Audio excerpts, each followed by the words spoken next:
How's it going, everybody? We're here at Tsurugi Tuning today, and I'm here with Ricardo, and today we're checking out his 2014 STi sedan.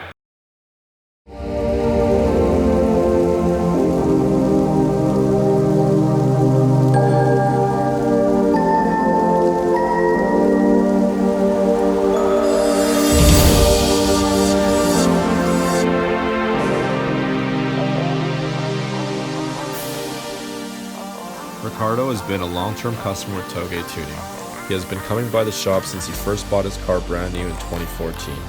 For us, his car is an ideal balance between performance for the track and daily drivability. Currently, the car sits at just over 300 wheel horsepower and 337 wheel torque and sees regular track duty along with the responsibility of getting him to and from work on a day-to-day basis. Today, we explore with him what it's like to have fun with a Subaru while still keeping it as reliable as possible.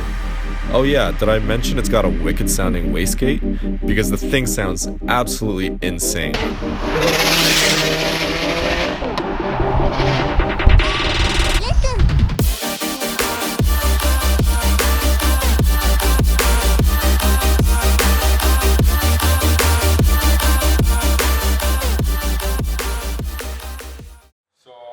Your car is a 2014 STi sedan that's Stage 2 Plus. Right. It's Roll Rally Blue, right. And it's a fancy edition. It's the edition that I've never had when I owned my STi. What is it? It's the Tsurugi Edition. You don't get a wing with that one. No, you don't get a wing with that one. I actually put a wing on it. Like the second week I owned it, I drove to Pennsylvania, and there was there was a guy with a 14 base. STi, Rolled Rally Blue, same thing, so I just swapped trunks. This is a bring your own wing situation. Yeah, so you went Stage 2 Plus, and I guess, besides that, you have a lot of other supporting mods. I had the same vehicle at Stage 2.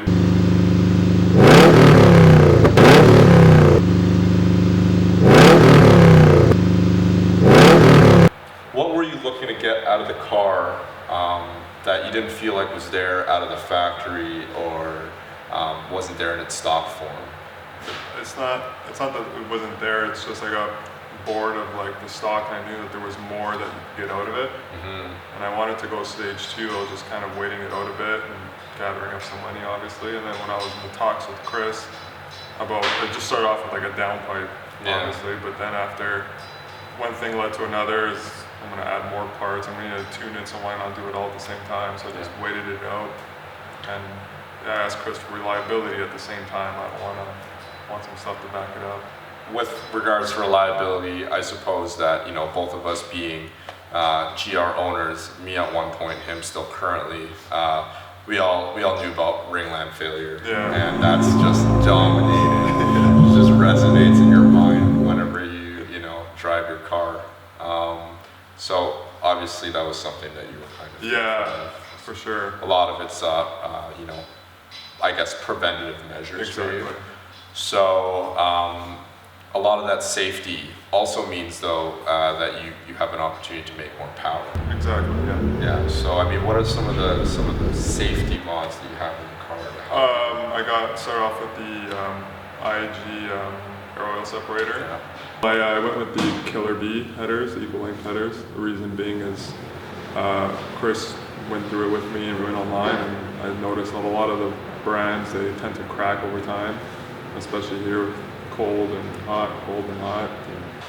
For those of you who haven't checked out our article online, we have one. It's all about ring lamp failure and the steps and measures that you might be able to take to, prolong the life of your car, or under extreme conditions if you're going to track your car, for you to be, driving it hard, to help mitigate some of those effects that, basically come inherent with the stock. Fueling wise, what kind of components did you go for? I went with the IAG fuel rails. Yep. The Injector Dynamics 725cc injectors. Custom fuel lines. Yeah. Chris, and I believe that was it. And then also, believe it or not, the headers, I went equal length. I didn't really want to lose the rumble, but I didn't really lose much of it. It's still kind of there. It still sounds it's like still, a Subaru. I mean, you notice it's a lot of it, not a lot of it, but a bit of it is gone, but I mean, it still sounds like a Subaru. People make it seem like it's totally It's gone. gonna sound like a Honda. Your Subaru's gone, and Yeah. you now drive a Honda. I didn't want to say that because you have one now, but Yeah. it doesn't sound like a Honda. My Honda sounds like a Honda. His car with equal length headers does not sound like a Honda. Right. Honda Clear sound like difference. Honda. There's a clear difference. Don't let between that the two. steer you away. So it was quite the big jump, and I noticed like even I've been in a few cars where they were like stage 2 off the shelf map. Yeah. And Pro Tune is something I definitely recommend. Like night and day difference.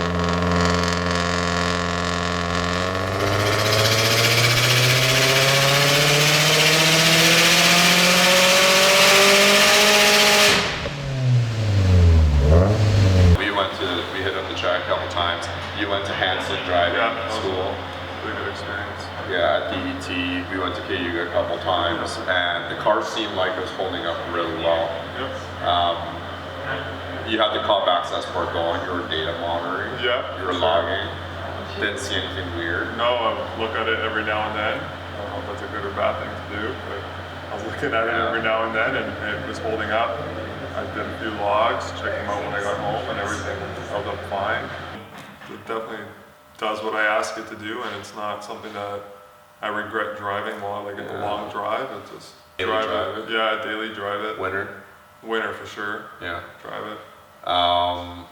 Yeah, I mean the car seems to see all kinds of road. Yeah, and it handles it really well in winter, and never gets stuck, and yeah, you don't have to do anything to it. Just put on the tires and go.